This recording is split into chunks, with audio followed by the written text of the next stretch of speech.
Hello po mga kaibigan. Ang video po na ito ay para lamang po sa mga naniniwala o interesado. Ito po ang lihim na pangalan ng Diyos sa libro ng STM o Kabanal-Banalan sa Tatlo. Ang libro po ng STM ang isa sa pinakamalakas na libro sa larangan ng espiritual.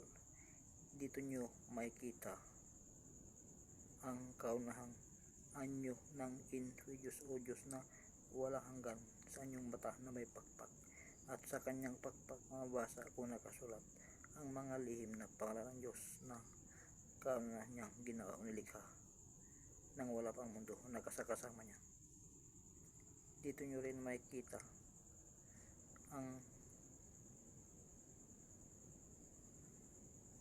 kaysa ng mundo o langit kung mababasa,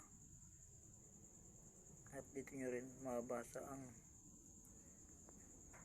kasaysayan ng kumbate espiritual ng tatlong personas at ng Insidious o Diyos na walang hanggan mula simula hanggang sa kanilang pagtatapos, at sa sila'y magkasundo at tumakyat sa ikapitong susunang langit. Dito nyo malaman ang tunay na laman ng libro ng STM o Kabanal-Banalan sa Tatlo.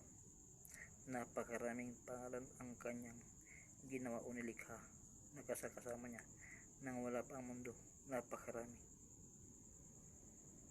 Sa mga interesado o gusto ng ganitong usapin, subscribe na kayo dahil marami akong i-upload na check o siguradong magustuhan ninyo. Marami na akong i-upload at marami pa akong i-upload. Salamat po.